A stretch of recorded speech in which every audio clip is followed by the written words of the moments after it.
Lo que voy a ver hoy son estos modelos autorregresivos de rezago distribuidos, o en inglés RDL. Eh, Estos modelos parten de este esquema. Este esquema me gusta mucho mostrarlo para motivar este tema. Este esquema lo estoy tomando de estos autores de 2008, Shrestha y Bata, del 2018. Creo que ellos resumen muy bien el problema al cual nos vamos a enfrentar en esta parte del curso. Entonces, el problema consiste en lo siguiente. Normalmente nosotros lo que sabemos es que todo lo que construimos es en un escenario en el cual los procesos son estacionarios. Eso implica que lo primero que vamos a hacer siempre que tomemos una serie es probar si tiene raíz unitaria para determinar si es estacionaria en niveles o en primeras diferencias. Entonces, eso es lo primero que regularmente nos preguntamos y por eso este esquema empieza justo ahí. Digamos que ese es un esquema, un diagrama de flujo de lo que tendríamos, de cómo desarrollaríamos un proceso de análisis de series de tiempo. Iniciaríamos preguntándonos, la serie que tomemos, digamos que nuestra serie es XT, nuestra serie es estacionaria, esa es la primera pregunta que nos haríamos, y tenemos tres opciones. En nuestras series que estamos utilizando, si estamos por el caso univariado, en realidad, pues simplemente es una pregunta de si no es estacionaria, entonces hay que diferenciarla para poderla modelar. Ese es un caso muy trivial. En realidad, el problema complejo resulta cuando no estoy hablando de una serie, sino estoy hablando de un vector de serie. Entonces, preguntémonos primero, ¿qué pasa en el caso multivariante que tengo un conjunto de series? Entonces, tengo tres posibles escenarios. Uno, el más sencillo y es el que sería el deseable, es todas las series son estacionarias. Tomo mis pruebas de redes unitarias y entonces todas las series son estacionarias. Y bien, en ese caso, puedo hacer un bar. Si es que yo decido tomarlas tal cual, son estacionarias, entonces las meto directamente al bar. No necesito hacer más, van directo a un bar. O los supuestos del modelo lineal clásico se cumplen, entonces incluso en un escenario podría yo probar con un OL. Siempre y cuando a lo mejor no haya un grado de endogeneidad en las series, podría ser un OL, sin tema. Eso es escenario uno, el escenario más favorable. El escenario 2 es todas las variables son no estacionarias. Eso implica que necesito diferenciarla al menos una vez para hacerlas estacionarias. Entonces, bien, todas las series no son estacionarias, entonces es mi escenario 2. En mi escenario 2, si todas las series son no estacionarias, pero todas comparten el mismo orden de integración, es decir, todas en niveles son no estacionarias, pero a todas las diferenció la primera vez y todas se vuelven estacionarias, tienen el mismo orden de integración, entonces puedo aplicar cointegración de Johansen, que es lo que vimos la clase pasada. Y si hacemos cointegración de Johansen, tenemos dos opciones. Puede ser que cointegre, y si cointegra nuestro proceso, entonces puedo detenerme en analizar el vector corrector de errores, hacer un análisis de causalidad a través del vector de cointegración. Entonces puede ser cualquiera de los dos casos que me ocurra, este o este, pero yo sé que los procesos cointegran. Ahora, ¿qué pasa si no cointegra? Bueno, este diagrama está incompleto porque en realidad si no cointegran, sabemos que nuestra opción es hacer un bar, pero en diferencia, ¿no? Eso es como lo que le faltaría a este diagrama, ¿no? Bueno, un bar en, dif, en diferencia, ¿no? Ahora, pero hay una tercera opción que está pegada un poco con la segunda. ¿Qué pasa si no todas las series son estacionarias y tengo un escenario en el cual tengo un mix de cosas? Es decir, por ejemplo, tengo una serie que es estacionaria en niveles y todas las demás no lo son. Entonces tengo una mezcla de series. En ese escenario, ese es el escenario como intermedio entre el uno y el 2. Bueno, ¿qué hago, no? Bueno, en realidad en el mundo de las series de tiempo tienes una opción y esa opción se llama aplicar un modelo ARDL, que es un modelo autorregresivo de rezagos distribuidos, por sus siglas en inglés. Eh, es una buena opción porque lo que permite es probar lo mismo que probaríamos con una prueba de Johansen. Es parte de lo que quiero hacer hoy, mostrar cómo es que una RDL, en estricto sentido, prueba cointegración. Entonces, vamos a trabajar en esto, ¿vale? Bien. ¿Dudas con el planteamiento de dónde estamos? Bien. Buenísimo. Entonces, ¿qué significa hacer un proceso ARDL? Bueno, es algo tan sencillo como esto. Imaginemos un escenario en el cual tenemos nos interesa resolver este problema. Imaginemos que nuestro problema es, queremos encontrar la relación que guarda una variable y. Por ejemplo, alguien podría decir, quiero encontrar la relación que guarda el tipo de cambio respecto de, por ejemplo, la producción nacional, la producción del país, según el que principalmente comercio, o a lo mejor respecto de la tasa arancelaria, no sé, de algún otro factor. Entonces, estoy en este escenario, un escenario en el cual tengo una variable que es endógena a dos variables. Esa es mi prueba, mi hipótesis de trabajo. Quiero resolver ese problema. Bueno, yo sé, y eso lo aprendí cuando hice Johansen, yo sé que esta representación en niveles la puedo llevar a su representación en diferencias. Y si la llevo a su representación en diferencias después de mucha talacha, no llegar a una ecuación como esta. Y su representación en diferencia implica que puedo diferenciar a la serie y entonces separar el proceso en dos tramos. Una parte que sería la parte de dinámica, que es todo esto, que serían las relaciones como de corto plazo, y esta parte de acá, que serían las relaciones de largo plazo que se guardan entre las series. ¿A qué se parece esto? A cointegración. De hecho, aquí abajo tengo el, la misma ecuación que resolvimos para cointegración. En el caso de cointegración, resolvimos esto y de hecho lo resolvimos de la misma manera. Dijimos, aquí hay una parte que es una parte de largo plazo y esta parte que es una parte de corto plazo. En realidad, si nosotros hacemos un proceso ARDL, y entonces se puede ver que lo que estamos tratando de resolver es el mismo problema que teníamos cuando hicimos cointegración.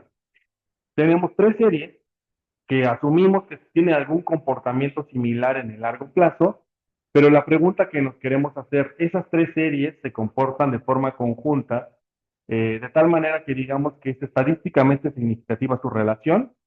Si es cierto, entonces cointegra. Entonces, dicho de otra manera, lo que permite hacer el proceso ARDL es resolver un problema de cointegración, pero la diferencia respecto del proceso de Johansen que vimos la clase pasada es que en este escenario el proceso de cointegración solo nos da una ecuación, no nos da más. Entonces, ¿cuál es la ventaja que tiene el proceso ARDL? Seguramente es lo que dirán. Bueno, la ventaja que tiene es que ARDL no supone que todas las series son no estacionarias en nivel. No lo supone en ningún momento. Asume que todas digamos, la distinción que existe entre la parte que es estacionaria y la que no es estacionaria es capturada por los rezagos en diferencias y el rezago en niveles. Entonces, asume que alguno de los dos tramos, ya sea el tramo de corto plazo, que sería el primer cuadro, es decir, este tramo de corto plazo, también puede capturar alguna parte de la dinámica o el tramo de largo plazo, que es este tramo. Entonces, en general, nosotros vamos a resolver este problema a través de una RDL y la hipótesis que trataremos de responder es esta. La hipótesis nula es que si los lambda son igual a cero, implica que no hay cointegración. Es decir, que toda la relación que guardan las tres series son choques de corto plazo. Dicho de otra manera, lo mejor que pudimos haber hecho era tal vez un bar en diferencias, si fuera un caso, o si no queremos complicarlo, un arma, pero considerando como exógenas a X y a Z. Y ya, habríamos acabado. En realidad, eso sería la solución. Entonces, tenemos una prueba adicional para cointegración. Además de que tiene la ventaja de que no estoy asumiendo que todas las series tienen el mismo orden de integración, otra de las ventajas que tiene es que tú puedes decidir que los rezagos no sean los mismos. Es decir, yo aquí en mi representación analítica tengo a P como el orden de rezagos para cada una de las ecuaciones. Sin embargo, en la práctica, ustedes pueden decidir qué tamaño es el adecuado para cada grupo de rezagos. Pueden decidir que el primer tramo tenga más rezagos, el segundo menos y el tercero más que el segundo. De hecho, aquí no importa. Vamos a tomar una prueba para determinar cómo determinamos el óptimo, y de hecho es una prueba muy similar a lo que hicimos cuando resolvimos el problema en ARIMA, que fue, hicimos un procedimiento de Akaike, y con eso resolvimos el tema de cuántos rezagos considerar. Es algo muy parecido a lo que vamos a hacer aquí. Entonces, cuando ustedes vean un proceso autorregresivo de rezagos distribuidos, ¿de dónde viene la parte del autorregresivo? Viene de que todos son rezagados, ¿no? Y rezagos distribuidos viene de la parte de que las diferencias, tú decides cuántos rezagos incorporar en cada uno de los tramos. Esa es la distribución de rezagos. Eh, También se le dice al modelo RDL como una prueba de multiplicadores, y nada más tiene que ver porque los lambdas se asumen que son como una especie de multiplicadores, como si estuviéramos resolviendo un problema de optimización, que es muy parecido al que resolvimos cuando resolvimos Hodder y Prescott. Cuando resolvimos Hodder y Prescott, si ustedes recuerdan, era un problema de optimización. Era minimizar las distancias que se guardan, bueno, minimizar los tamaños de los ciclos, condicional en que la tendencia existía. Es exactamente lo mismo aquí, es minimizar las distancias, los choques de corto plazo, condicional en que la relación de largo plazo, que es la tendencia, existe. Es el mismo problema. Entonces, si ustedes lo miran, en realidad estamos viendo el mismo problema casi consistentemente. Eh, ¿Cuál es la diferencia? Bueno, las implicaciones que tiene, ¿no? Por ejemplo, con integración, que es el panel que tengo aquí abajo, tiene muchas restricciones. La restricción más importante de cointegración es que todas las series tengan el mismo orden de integración. Esa es una restricción bien grande. Y bueno, otras ventajas que tiene el proceso de diferencias o de proceso autorregresivo de rezagos distribuidos es que este modelo funciona incluso si ustedes tienen muestras pequeñas. Entonces, si un día están trabajando, por ejemplo, en su tesis, ¿no? Y de repente se encuentran con que su muestra es pequeña. Eso le pasa mucho a la gente que trabaja, por ejemplo, con finanzas públicas, porque resulta ser que los anuarios de finanzas públicas en realidad no son muy consistentes a lo largo de la historia, y a veces terminas trabajando con, no sé, los últimos 15, 20 años, no tienes más información. Entonces te preguntan, bueno, ¿qué hago con esto, no? Bueno, en realidad no puedes hacer un proceso de series de tiempo muy sofisticado porque la muestra es muy corta, y uno de los supuestos principales de trabajar con series de tiempo es que la serie tiene que ser larga. Bueno, ¿qué alternativa tienes? RDL. ¿Sí? RDL es otra opción, que pueden utilizar cuando sus muestras sean pequeñas. Ok, bueno, en la práctica lo que vamos a hacer es, vamos a empezar primero con una especificación, considerando que una especificación así con rezagos distribuidos, y a partir de esa vamos a derivar el mecanismo corrector de errores, porque así se llama, en diferencias. Y eso es lo que haríamos en la práctica. Pues vayamos al software, esto ya es, digo, es más o menos inmediato, dado que ya vimos con integración, ya es más o menos inmediato ir a la práctica ahora. Bien. Entonces voy a ir a R y voy a trabajar hoy con es la clase número 19. Entonces abran clase 19, por favor, y vamos a trabajar con esa clase. Solo necesitan el R Markdown porque la tabla de datos la vamos a cargar de un dataset que tiene previamente cargado R.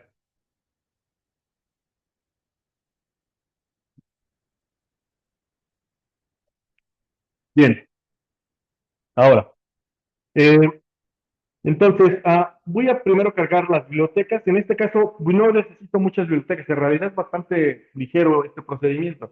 Solo necesito RDL, y como cargo RDL voy a cargar XTS, que es una biblioteca similar a la biblioteca que utilizamos para manipular series de tiempo, nada más que esta lo permite hacer para caso multivariante. Y ya la voy a empezar a utilizar ahora porque lo que voy a ver más adelante es algo más avanzado, que es panel bar, y voy a necesitar esta biblioteca. Por eso la voy a empezar a utilizar ahora.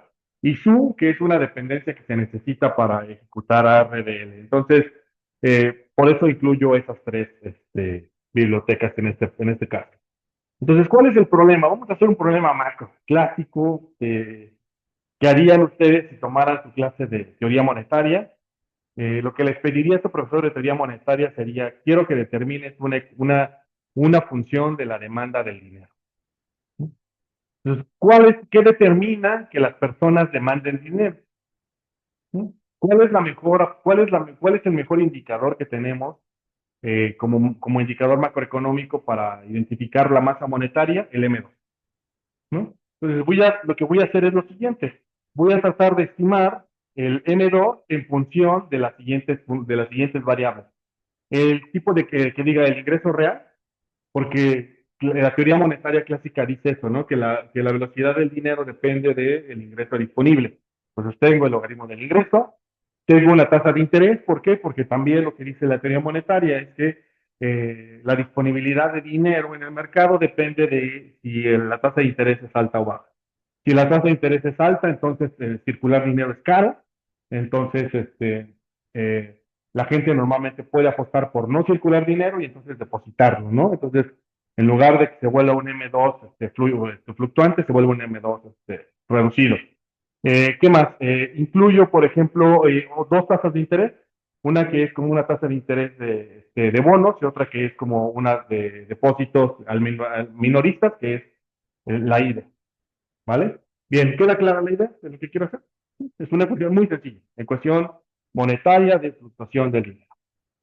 Entonces vamos a importar el dataset. El dataset es muy sencillo, ¿no? Este dataset, a propósito, es pequeño. Es un dataset que incluye solamente 55 periodos. Entonces es pequeña, es una tabla de datos bastante pequeña y solo 5 variables. Los datos son trimestrales y empiezan en el 87. Es un dataset viejito, pero la verdad es que es muy amigable para el ejemplo que queremos ver. Entonces, eh, bien, entonces este sería nuestro dataset. Y lo que voy a hacer es lo siguiente, simplemente lo que voy a hacer es, ya una vez que tengo los datos, voy a utilizar una función que se llama AutoARDL para estimar el modelo. Entonces voy a empezar con una especificación, le voy a poner la ecuación que quiero probar. Esa es la ecuación que a mí me gustaría probar que existe. Dicho de otra manera, si yo estuviera probando un problema de cointegración, yo ahí le pondría la relación que quiero encontrar de largo plazo.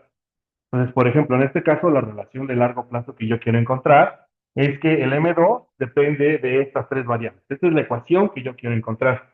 Lo primero que voy a hacer es decirle, bueno, de dónde viene el dataset y el número máximo de rezagos que quiero que incluya. En este caso es 5. Entonces, P va a ser 5. Ustedes pueden tomar aquí otro valor si quieren probar, pero vamos a probar con 5. ¿Por qué les digo que ustedes pueden tomar cualquier otro valor? Porque en realidad el número de rezagos sí es un tanto arbitrario. Pasa mucho como con los casos autorregresivos, que a veces si incluíamos muchos rezagos, también podía ser una opción para modelar. Sin embargo, una cosa que sí tienen que considerar cuando ejecuten un modelo como una RDL es que entre más rezagos le pongan, están acortando también la muestra. Entonces, a veces no es buena idea incluir muchos rezagos en RDL. Más bien, háganlo pequeño, ¿no? 5 rezagos en este caso ya es algo grande. Pensaría que una cosa entre 3 a 5 rezagos es bastante respetable para un modelo RDL. Entonces voy a ejecutar el modelo, se va a guardar en un objeto que se va a llamar model y voy a imprimir los nombres que tiene ese model. Entonces, en una de estas opciones, quiero ver el mejor modelo, quiero ver el mejor orden y el top order. Veamos qué es cada uno. Por ejemplo, ¿qué es top order? Si yo ejecuto top orders, es decir, si entro a model y le digo, quiero que me muestres quiénes son los top orders, me muestra una tabla muy parecida a la que yo hice cuando les mostré el caso de la DIMA. Entonces, pongo todas las combinaciones de rezagos que existen que probó el R. Entonces, por ejemplo, probó utilizar 3 rezagos para la primera variable, 1 para la segunda, 3 para la tercera y 2 para la última, ¿no? Y encontró un criterio de información de acá. Allá está, ¿no? Y así lo hizo para diferentes especificaciones. Entonces, si ustedes navegan a lo largo de esta tabla, van a encontrar todos los posibles acaiques que existen bajo las diferentes combinaciones, siempre considerando como máximo número de rezagos 5, ¿vale? Muy parecido a lo que hicimos cuando hicimos ARI. Eso me da todo models. Ahora vemos que me da best order. Y best order me dice cuál es la mejor combinación de rezago que garantiza que el criterio de acá que sea el más pequeño en un espectro de 5 rezagos máximos. Entonces, en este espectro resulta ser que la mejor combinación es 3 rezagos para la primera variable, 1 para la segunda, 3 para la tercera y 2 para la última. ¿Vale? Entonces, de hecho, Tor Borders lo ordenó desde el criterio de acá hay que más pequeño hasta el criterio de acá hay que más bajo. Eso es una de las cosas que podemos ver. Entonces, veamos que nos muestra el mejor modelo. Y el mejor modelo es este. Entonces me dice, bueno, el mejor modelo sería en el que incluimos un rezago para aquí están los tres rezagos para cada uno de de las ecuaciones, luego un rezago para la segunda variable y así sucesivamente. Están aquí todas las variables en su rezago. Esta especificación que está aquí, me voy a regresar a mi pizarra, es justo esta implementación que les decía. Empecemos por esta ecuación. ¿Sí? Una ecuación en la cual estamos colocando rezagos, donde no necesariamente P es el mismo. De hecho, ahora ya hemos determinado que P es distinto para cada una de de las variables, pero esta es la especificación por la que yo tengo que empezar. Entonces empiezo con un P igual a todas y evalúo todos los criterios de acá y que posibles y determino cuál es el óptimo. Ya. Esto solamente es para determinar el óptimo de rezago. Ya que tengo el óptimo de rezagos, entonces me voy a ir a R otra vez y vamos a ver, vamos a modelar, vamos a continuar con nuestra modelación. Entonces, esta de arriba es la ecuación, esta que está aquí abajo es el mejor modelo, pero en su especificación dinámica. Entonces, noten que una cosa que está cambiando aquí es que está diciendo, bueno, ahora la voy a cambiar por su especificación dinámica. Y su especificación dinámica, si me regreso a mi pizarra, es justamente esta ecuación que está aquí. Esta es la especificación dinámica que también me puede ofrecer el ADRL. Entonces, empezamos, digamos, el paso uno es, empiezo por esta especificación que está aquí abajo, y esta la transformo a su forma dinámica que está aquí arriba, esta ecuación que está aquí arriba. Entonces, ya una vez que la transformo a su parte dinámica, entonces voy a R, vamos a ver a R cómo se ve, y noten en R cómo se ve. En R se ve que están los tres, bueno, bueno, aquí está la misma ecuación. Más abajo la voy a mostrar, perdón. Todavía no, aquí está la ecuación, todavía la que está en niveles todavía. La especificación dinámica aquí es donde la tendré yo que decidir. Entonces, voy a decidir, tengo tres diferentes opciones para la especificación dinámica. La especificación dinámica la voy a conseguir con esta función. Entonces, se la voy a aplicar al mejor modelo. Le voy a decir, quiero que encuentres cuál es la especificación del mejor modelo, pero en su versión dinámica. Y vamos a imprimirlo. Si no le pongo ninguna otra ninguna otra función aquí, a a UECM, si no le pongo ninguna otra especificación, me da el modelo por default. Y este es el modelo por default. Y aquí sí ya se nota justamente el modelo dinámico. Estas tres variables, que son las variables de largo plazo o que están rezagadas un periodo, están en niveles, y las siguientes variables son las variables que están en rezagos, que digan rezagos, pero en diferencias. Entonces, de aquí ya está el modelo en sus dos componentes, su componente de arriba, que es el componente de largo plazo, y el componente de abajo, que es el componente dinámico. ¿Sí? Esta es una transformación, una de las posibles transformaciones. Ahora, la función UCM tiene diferentes especificaciones. Vamos a, preguntemos a R sobre el help de este caso, entonces le voy a preguntar a R sobre cómo se ve este comando, entonces miremos un poco los resultados. Entonces, lo que está haciendo este es básicamente hacer un mecanismo corrector de errores, de ahí viene el SM, que es Error Correction Model, o modelo de corrección de errores, sin restricciones, ¿vale? Entonces, lo que hace es convertir nuestra ecuación en diferencias, perdón, nuestra ecuación en niveles a un mecanismo corrector de errores, que sería algo en diferencias. Entonces, y aquí tenemos algunas opciones que podemos tomar. Por ejemplo, aquí el help lo que nos sugiere es algunos modelos. Déjenme ver, por aquí estaba. Sí.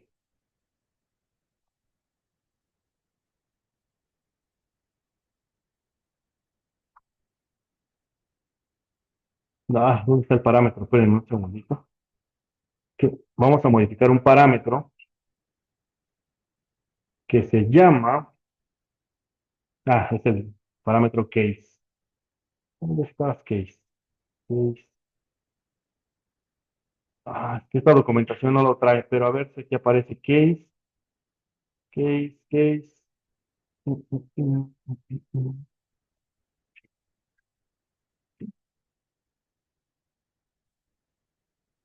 No, no está aquí.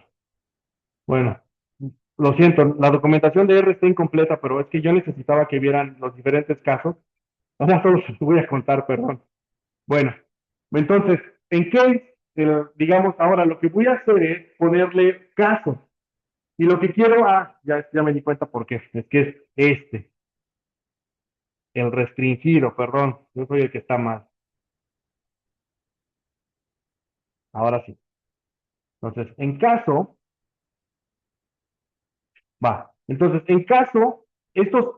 pueden elegir valores del 1 al 5 para indicar lo que más o menos siempre hemos controlado, que es, por ejemplo, podemos incluir constante, podemos incluir tendencia o podemos incluir algún otro tipo de especificación.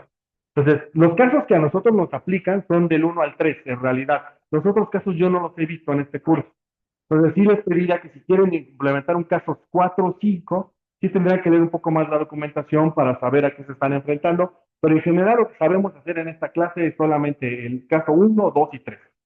El 1 no incluye nada, yo ese no se lo recomiendo, el que yo les recomendaría siempre es probar casos 2 o 3, casi siempre, por esa razón. Bien, ahora, entonces, vamos a probar caso 2 o 3. Entonces, por ejemplo, ¿qué pasaría si le digo a R que resuelva el modelo RDL considerando el caso 2? Aquí está digamos, la ecuación en dinámica. Esta es la parte dinámica y, bueno, una de las características que tienen los mecanismos correctores de errores es que este coeficiente debe de ser negativo. El término de corrector de error debe ser negativo siempre. Eso es para el caso 2. Si queremos el caso 2, entonces aquí está la ecuación dinámica, pero a mí lo que yo quiero ver es la ecuación de cointegración. Si yo quiero ver la ecuación de cointegración, entonces simplemente le pregunto, primero le tengo que preguntar si es que cointegra. ¿Qué significa que cointegre? Me regreso a mi pizarra. Que cointegra significa que se cumple esta hipótesis que está aquí, que los, que los lambdas sean distintos de cero. Si los lambdas son igual a cero, no cointegra. Si los lambdas son distintos de cero, entonces cointegra. Entonces, eso es lo que le voy a probar aquí. Le pregunto, entonces es una prueba de Walsh y me da esta hipótesis y me dice que me da este F que es 5.11 y me da este p-value. Y me dice que lo que está ocurriendo es la hipótesis alternativa. ¿Y cuál es la hipótesis alternativa? Que cointegra. La hipótesis nula es los lambdas son cero. La hipótesis alternativa, los lambdas son distintos de cero, entonces cointegra, mi modelo cointegra. Bueno, entonces si cointegra, entonces ahora sí le pregunto por los multiplicadores. Le digo multipliers al mejor modelo y aquí está la ecuación de largo plazo que yo podría decir que existe o la relación que existe o la demanda de dinero que existe en el largo plazo. Es decir, la demanda de dinero depende de una constante en logaritmos de 6.28, depende positivamente del ingreso o algo que es lo que nos diría la teoría. Incluso, si ustedes se fijan, el efecto multiplicador del dinero es menos que de la economía es menos que proporcional. Si el PIB crece 1%, esto ya es una elasticidad de hecho, porque está en logaritmos el ingreso y está en logaritmos la masa monetaria, entonces esto ya se puede interpretar como una elasticidad. Entonces, lo que estamos diciendo es que el dinero es inelástico al ingreso.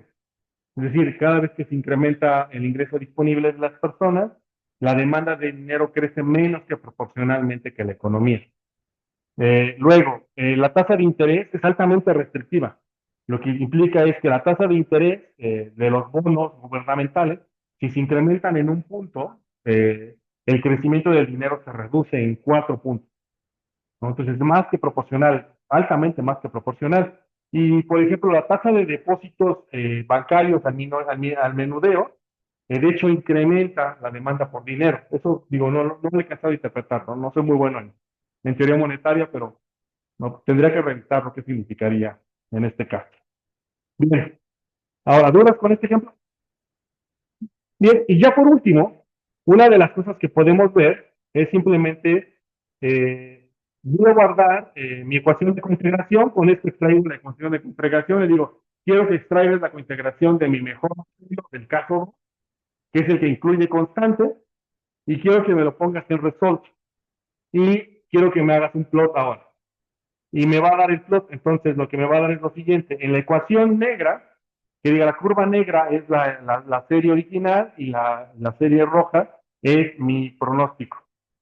de cómo se comporta eh, la serie. Bueno, ¿qué cosas puedo modificarle a esto? Puedo cambiarle el caso. Puedo moverle al case, puedo decir que, bueno, a lo mejor no quiero ver el case 2, sino a lo mejor el case 3. Vamos a ver si es que funciona el 3. Por ejemplo, si hago un caso 3, igual es negativo este, eso está bien. Hago un caso 3, vamos a ver cómo se ve el mejor modelo de un caso 3. Aquí también me dice que hay cointegración en un caso 3. Vamos a ver cómo salen los multiplicadores del caso 3. Se ven, no se modificaron, esperen. Ajá. Es que tengo que cambiarla aquí arriba. Ay, no.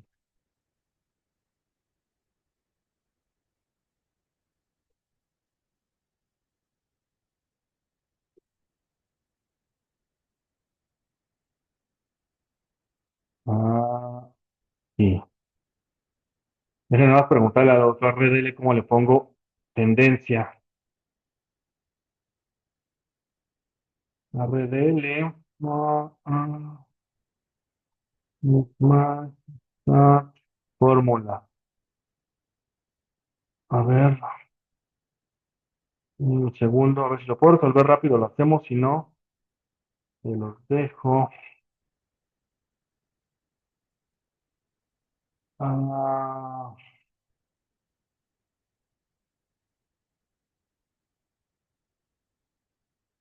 trend. Creo que no hay trend aquí. No, no está reportado aquí.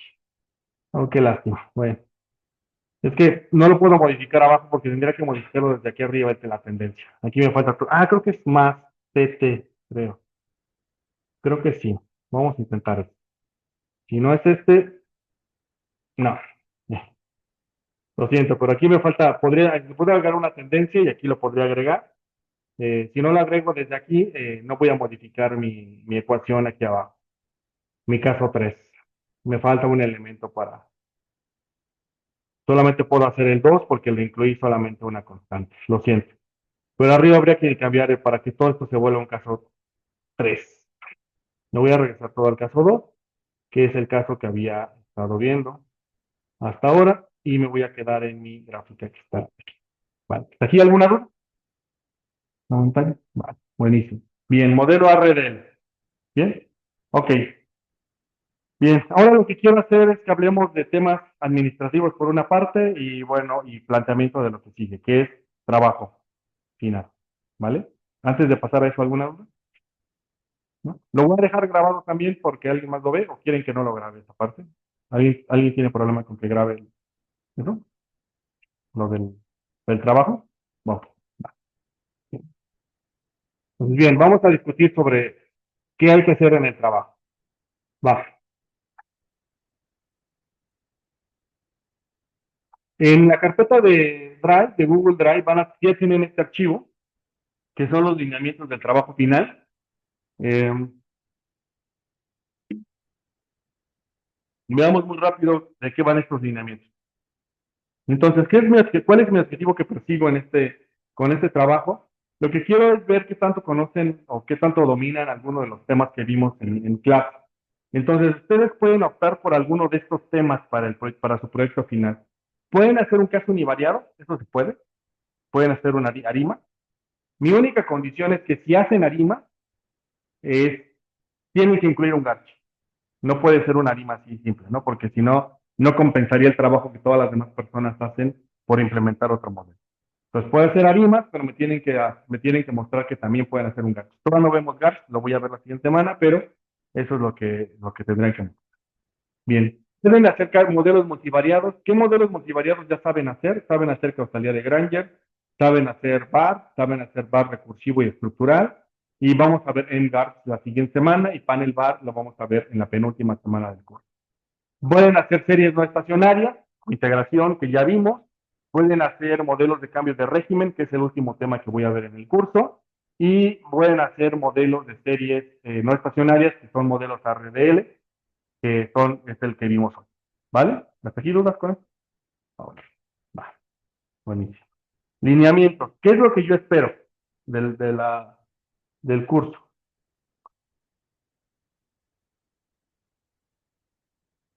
Ah, ya me mandaron el de la tendencia.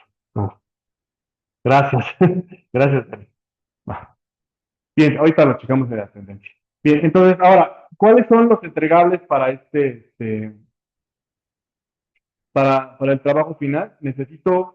Yo necesito dos cosas. Uno es un R Markdown que incluya todos sus cálculos, su proceso de minado de datos, cómo hicieron sus gráficos, todo eso va en R Markdown.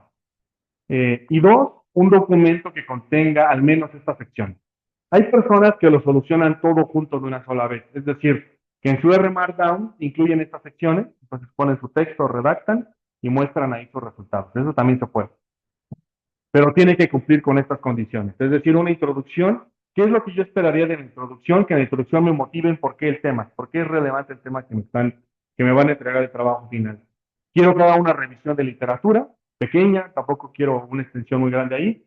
Quiero una hipótesis, ¿no? Sobre por qué. Es decir, por ejemplo, si ustedes quieren analizar la demanda del dinero, como lo hicimos ahorita, díganme cuál es la hipótesis que quieren probar. No sé, quieren probar que a lo mejor la demanda de dinero es elástica o inelástica ante el ingreso o ante las tasas de interés, por ejemplo, ¿no? Bien, ¿qué más deben incluir? La descripción de los datos que van a utilizar, eso quiere decir que me digan de dónde las extrajeron y qué procedimientos le hicieron a su información. Análisis descriptivo, eso es gráficos y cuadros. La prueba de hipótesis, es decir, la implementación de la técnica para que prueben su hipótesis y las conclusiones. Eh, Básicamente, en las conclusiones, lo que quiero que me digan es si hipótesis se acepta o se rechaza. ¿Sí? ¿Dudas con eso? ¿Sí? Bien. Fechas de entrega. El proyecto final se puede hacer en equipos de máximo 3 personas. La fecha de entrega 5 de diciembre del 2025. Ahí me fue un typo ahí. ¿Sí? ¿Eh? Un mes. ¿Sí? ¿Alguien tiene inconveniente con eso? Estamos a tiempo, según yo, ¿no? O sea, buen tiempo. ¿Va? Ok. La calificación resulta de que entreguen ambas cosas. Si no entregan ambas cosas, obviamente no es. Sí tienen derecho a calificación, pero su calificación esperada es más baja. ¿Va? Salvo que su R Markdown incluya todas las secciones, ¿no? Es decir, si ustedes entregan solo el R Markdown, incluye todas las secciones, entonces toma en cuenta como si se hubieran entregado los otros. Bien, ok. ¿Dudas con esto? Vale. Bien. Ahora, quiero platicarles un ejemplo para ver si esto les da algunas ideas de diferentes fuentes de datos que pueden utilizar. Esa es una implementación de causalidad de Granger. Entonces, por si se preguntaban, bueno, ¿puedo hacer causalidad de Granger? Es algo muy sencillo, sí. ¿Y puedo probar una hipótesis de trabajo compleja? También, se puede. Bien, este es un ejemplo de causalidad de Granger. Y mi hipótesis de trabajo en esta causalidad de Granger es que la causalidad de Granger me va a permitir identificar una cosa que en la teoría de micro o en la organización industrial se llama externalidades indirectas de red. ¿Vale? Entonces, si tomaron su curso de organización industrial o de micro, la escucharon seguramente. ¿Qué significa hacer que un fenómeno tenga externalidades de red?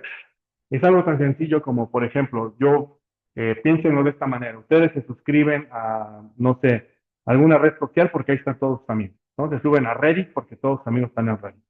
No sé qué otras, no sé, es que yo no ocupo casi redes sociales, entonces no se me ocurren muchas, mil disculpas por eso, pero bueno, eso es lo que haría, ¿no? Bien, entonces lo que quiero probar es eso, que existe, pero para un caso muy particular. Entonces, en el caso que quiero que lo vean es en el siguiente. Es el caso de las terminales punto de venta. Entonces, déjenme les platico cómo funciona. Espero que ustedes más o menos lo sepan, pero si no lo saben, así es como funciona el sistema de pagos en México, en el mundo en general. Entonces, lo que ocurre es que todos tenemos una tarjeta con la cual queremos comprar cosas. Entonces, pero existen también terminales punto de venta y las terminales punto de venta son de los negocios. Entonces, ¿cómo funciona el sistema? El sistema funciona porque hay dos incentivos o dos externalidades indirectas de red. Yo como tarjetaviente tengo incentivos a utilizar mi tarjeta siempre y cuando haya muchos comercios donde pueda utilizar. Entonces, esa es la primera externalidad indirecta. Y es indirecta porque no depende de mí o de los demás tarjetavientes. Puede haber muchos tarjetavientes, pero a mí no me afecta. Me afecta que haya muchos comercios, ¿sí? Por eso es indirecta. Y del otro lado, si yo miro a los comercios necesitan que haya muchos tarjetavientes para que ellos tengan incentivos para cobrar con su terminal punto de venta. Entonces, el ciclo, digamos, como ocurre todo, es que tú llegas con tu tarjeta, le pagas al comercio, el comercio interna la tarjeta en la terminal punto de venta, la terminal punto de venta se comunica con un banco, que es el banco del comercio. Ese banco del comercio le pregunta a una cámara de compensación que en México se llama PROSA o iGlobal. Esa cámara de compensación tiene información de todas las operaciones que se hacen entre los bancos y le pregunta al banco dueño de la tarjeta, le dice, oye, Benjamín, ¿tienes saldo para pagar esta compra? Y recibe la respuesta y se la reenvía. Entonces, es un intermediario esta cámara de compensación. Entonces, eso ocurre siempre que ustedes compren. Entonces, si ustedes se dan cuenta, es un sistema muy sencillo, bueno, tiene su complejidad, pero es un sistema muy sencillo. Simplemente es un sistema de intercambio de información en el cual hay una cámara de compensación que, digamos, dirige, es como si fuera una operadora de estos de las películas de los años 50 y 60, donde la operadora recibió una llamada y conectaba con quién iba cada una, eso es la cámara de compensación. Entonces, bien, pero si ustedes se dan cuenta, aquí la hipótesis principal para que esto funcione es que hay externalidades indirectas de red. Ahora la pregunta es, ¿cómo lo probamos? ¿Cómo probamos que de verdad existen esas externalidades? Bueno, mi propuesta es probémoslo con lo siguiente. ¿Qué pasaría si yo hago lo siguiente? Es decir, lo primero que hago es ver un hecho estilizado, muy sencillo. ¿Qué significa hacer un hecho estilizado? Se toman ustedes los datos y hacen una primera gráfica y dicen, bueno, voy a primero ver si de verdad hay alguna relación. Muy, muy sencilla, ¿no? Alguna correlación. Entonces, por ejemplo, ¿qué correlaciones estoy mirando en estas dos gráficas? La primera es el número de TPV, es decir, el número de terminales donde me pueden cobrar, se correlaciona positivamente con el gasto promedio en tarjetas. Entonces, eso ya me habla de que parece ser que sí, que podría ser que entre más TPVs haya, más lugares donde pueda comprar, la gente gasta más en tarjetas, o viceversa.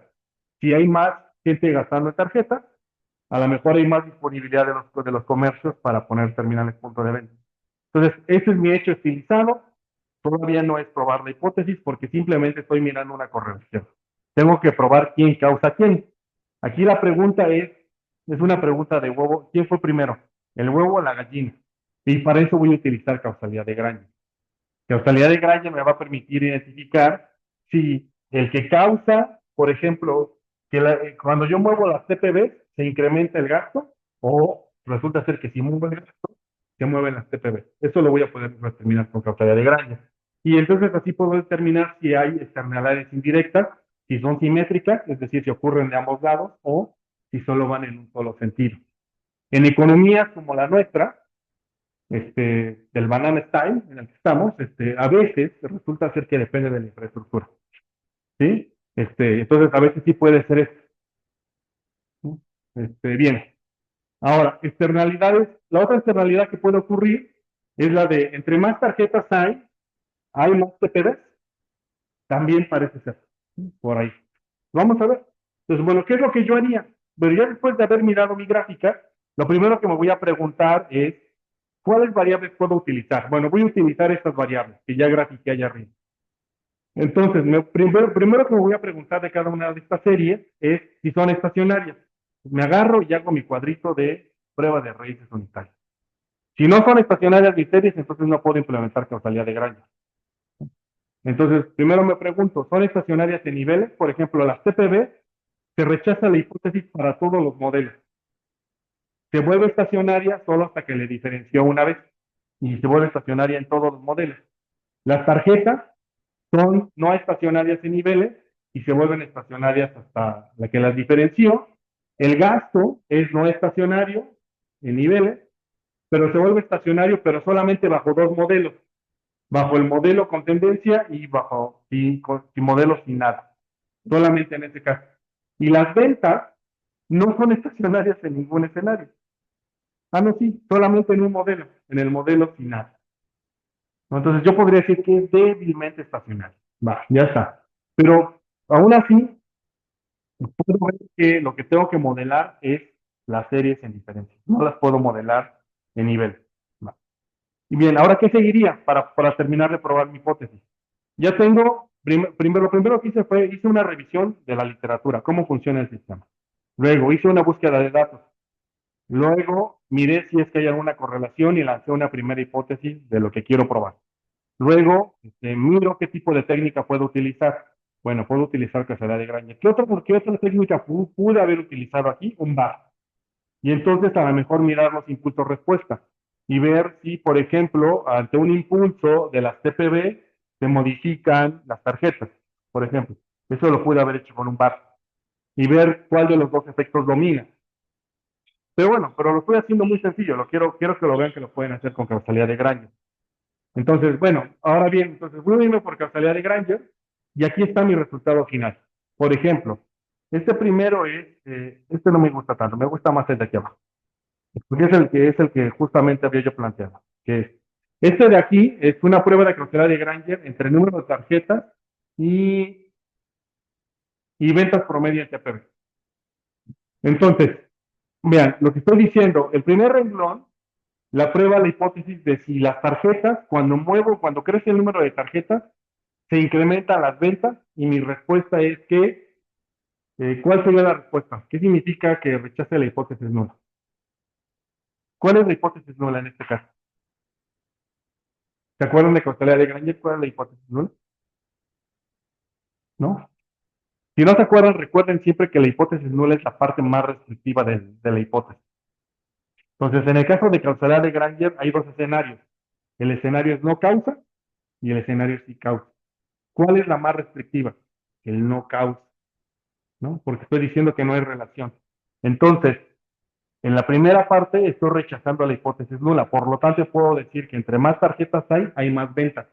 Entonces, sí se causa. Luego, voy a probar el de ventas causa a las tarjetas y no. Entonces, si se dan cuenta, la externalidad existe, pero no es simétrica. Solamente es en un sentido, bajo esos dos indicadores. Y luego puedo mirar tarjetas con ventas, pero a diferentes rezagos. Entonces, ¿por qué no hago diferentes rezagos? Porque lo que quiero ver es si mi conclusión se sostiene bajo diferentes escenarios. Y de hecho, mi conclusión es ligeramente débil, porque si ustedes observan, con cuatro rezagos la relación se invierte. Pareciera ser que lo que causa son las ventas a las tarjetas y no las tarjetas a las ventas. Entonces, si tengo esos escenarios que son como contradictorios, son dos posibles conclusiones. Una es que en realidad no hay causalidad, o dos, que en realidad la causalidad es simétrica, solamente que es, pero que es muy débil entre ambas, y apenas es perceptible en algunos casos. ¿Vale? Bien, un ejemplo de lo que podrían hacer. ¿Va? ¿Queda claro más o menos lo que yo espero? Buenísimo. ¿Preguntas? ¿Quejas, sugerencias, hojas, traumas? ¿Sí?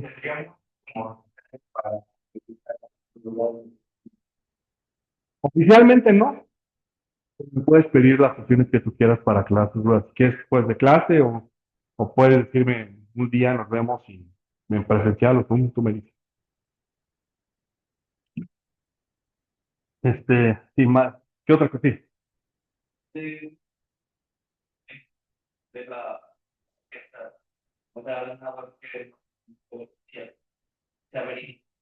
O sea, por ejemplo, de estas tarjetas de la Comisión Nacional Bancaria de Valores. De ahí bien. Una pregunta que no me han hecho, pero que yo sospecho que tienen es, ¿puedo hacerlo de mi tesis? Sí. O sea, ¿puedo agarrar mi base de datos de la tesis, mi prueba, mi hipótesis de la tesis? Pues sí, ¿no? No están tomando ninguna ventaja, de hecho, están tomando la clase porque seguramente la necesitan para tesis, ¿no? Pues no hay ninguna ventaja, solo me están diciendo, bueno, pues yo venía a esto, ¿no? ¿No? O sea, no es ninguna ventaja, no lo sientan así, ¿va? ¿Qué más? ¿Dudas? Buenísimo, vale. Entonces, si no hay más dudas, creo que le voy a dejar aquí hoy, voy a detener la grabación. Por ahí, si ven algún compañero que no haya visto, compañera que no haya